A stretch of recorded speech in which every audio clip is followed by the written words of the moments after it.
Obviously, we've been to Austria a lot of the time and we picked up a little bit of Austrian. The one thing I love to say is like the most best way to say hello in any language is servus. I just love saying it. Like, servus. It Great. just feels so good. And everyone walking down the street, servus, servus. And I'm like, yeah, yeah.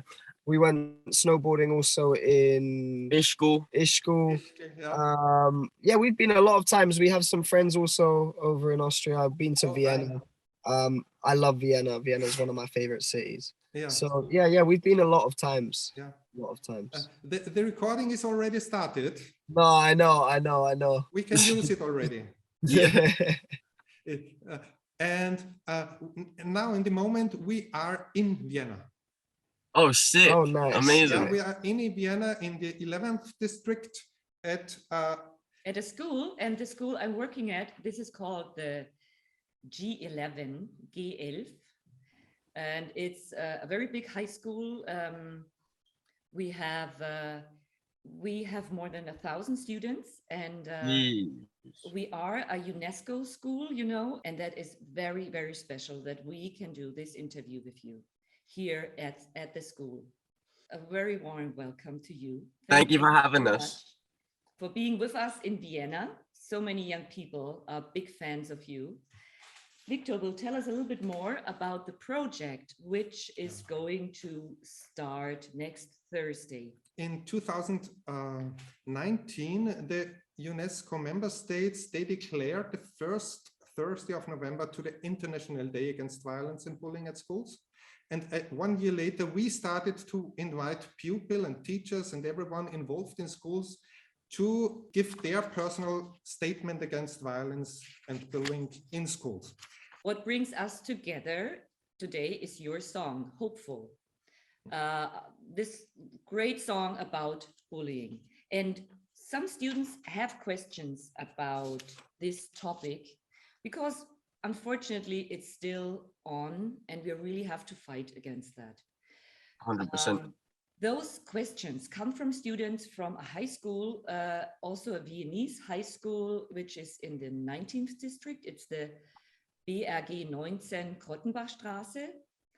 And we also have some questions from a high school in Bad Ischl. Bad Ischl in Upper Austria. Nice. Oh, nice. Middle of the mountains. Nice. Best place to be. Let's come to the first question. The question from a Viennese boy, and he wants to ask you, how did you get to know each other? And how old were you when you started the band? We were very young. So we actually first met when Leo was 11, 12, and I was like 13, 14. And we just decided to work together for one video. And here we are today, 10 years later. I have one more question. That's also from the Viennese school. A girl asks, what was the first song that you wrote together? Do you still remember that? I think it was actually Hopeful. I think it was actually It Hopeful. was Hopeful. Oh, wow. Okay. Yeah. And the next question would be, who were your role models when you started to sing? Did you have some? I mean, I have such a wide variety of like music I enjoy that I've never really had like one specific idol or role model. I've kind of enjoyed every genre of music in a certain way. So I have favorite artists from different genres. Definitely one of the person who influenced me the most in terms of music, I would say, is someone like Lil Peep. Why did you decide to take part at Britain's Got Talent?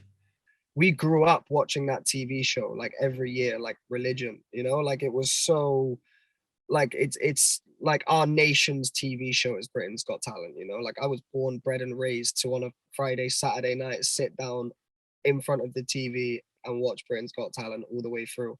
Like to then be on the other side of it and be a contestant, it was just like, it was never a plan. It felt like a dream almost. Yeah, it was almost like a dream. We understood that the song had a meaning, but we didn't realize how big the problem was and how many people we were going to help by doing this, you know?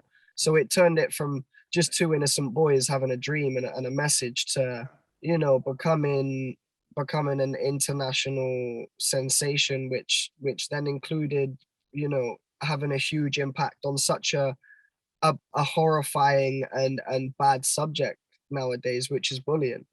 It's never been about the stage. It's never been about the followers, never been about anything but just helping make the world that little bit better. You know, none of us can change the world and make it a better place, but we can all try and at least do something. And that's all we're trying to do, you know.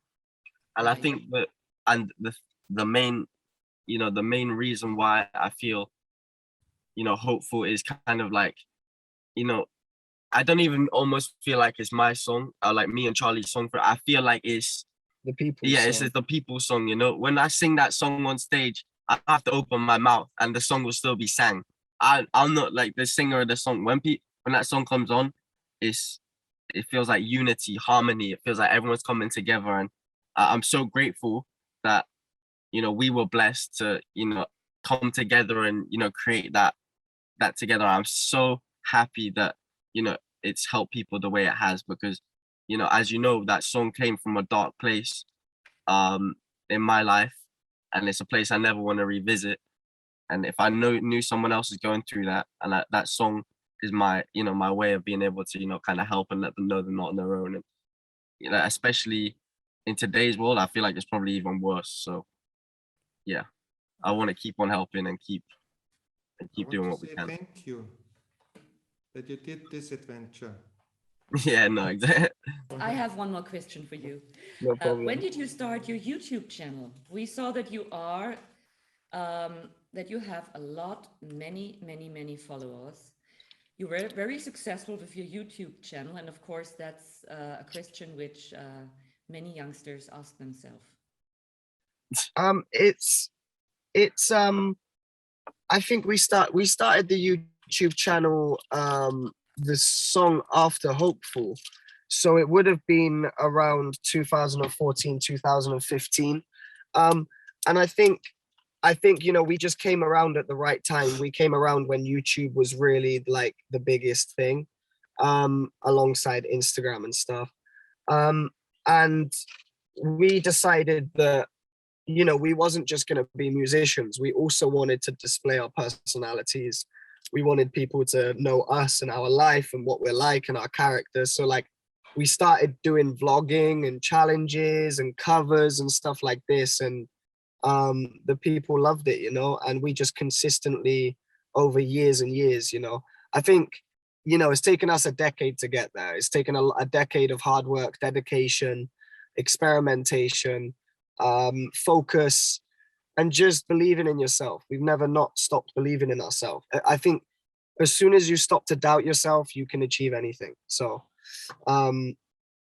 yeah, it's just grind. If that's what you want to be, grind. It's not going to just come to you. Nothing is given in life. We have to earn it, work hard for it. And yeah, that sucks sometimes, but is if you want the reward, you have to work for it.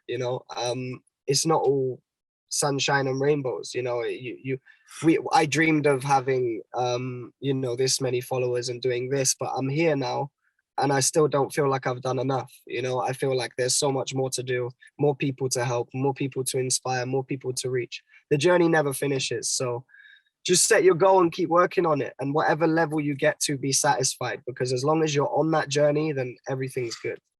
Trends come and go and blah blah, but if you're a cool person and you're just being yourself, people are gonna love you. So what's the point in changing? Another interesting question comes from Toby. He would like to know, what's your opinion on LGBTQ+? Yeah, I mean, we're just at that point in the world now where just everyone can be whatever they want to be, and no one should be in the way of that.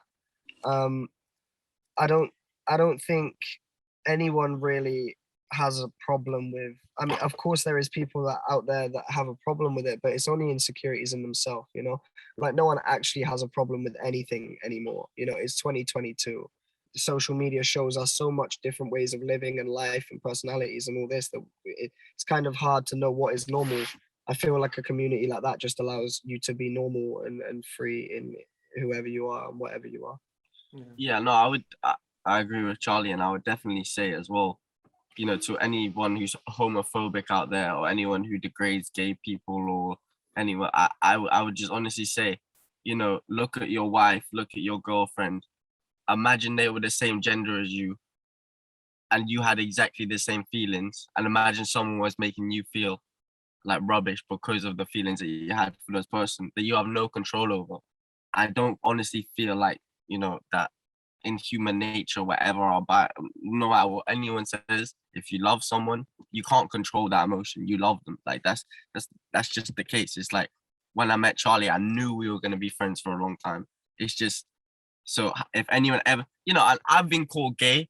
Me and Charlie, every single YouTube video is me and oh, these guys gay, all this, blah blah. I don't care because listen, I would never be. If I was, I would never be embarrassed to be. And two, they're just people. There's nothing different between a gay person and a straight person. So, you know, anyone that's ever struggling from, you know, being picked on or someone being homophobic to them, just know that like you're the bigger person because you are being at truth with yourself and telling yourself, listen, I'm gay. I know that.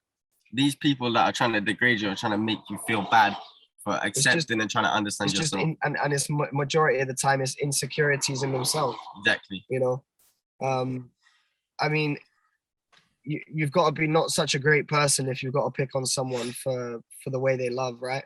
Charlie, very, very strong and very honest words. Thank you for your honesty.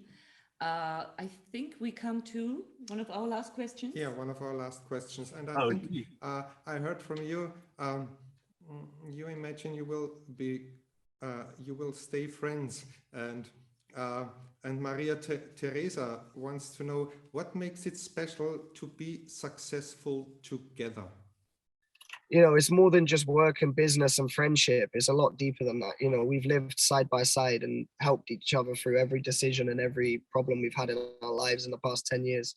And I think it just gets to a point where your love, dedication, and trust just reaches a point where it's unbreakable. And it took us a long time. It wasn't easy. It was hard work. A friendship and relationship that's that strong doesn't just come overnight. It takes a lot of experiences, bad times, good times, tough times, easy times. Like it takes going through a lot to build that. It doesn't just happen. Yeah, I think we've been through literally every spectrum of emotion you could possibly think of. And every time I've been, you know, going through something like that, Charlie's always been from my side. So we both understand how we would be in most scenarios. So you're learning double as quick almost, you know what I mean? Because I learn from Charlie, he learns from me, all my stupid mistakes, all his stupid mistakes, all my wins, all Charlie's wins, like everything just combined. It's just like we're one big organism and we're constantly learning, do you know what I mean? Like imagine just one big brain here floating in the middle of us. That's our shared knowledge. Okay, fine. Great. So yeah, it's been pretty crazy. So many insights. Thank you so much for that. No Once problem. more, a very warm thank you for your presence in this interview and for our project. And No, thank you for having us. Honestly, thank you very much. We appreciate it. you're welcome. You're more than welcome. Life is better together. Put your sign. Okay, with all our hearts, back to England. Thank you so much for having us. Thank And we you hope very to much. see you guys very soon. Wir haben dich lieb. Dankeschön. We'll see you soon. We love you. Wir sind eure großen Fans. Ja, Dankeschön. Danke. Bye. Tschüss. Bye. Cheers. Tschüss. Tschüss. Servus. We'll say it together. At the same Are you time. ready? Yeah, okay. You ready? Yeah.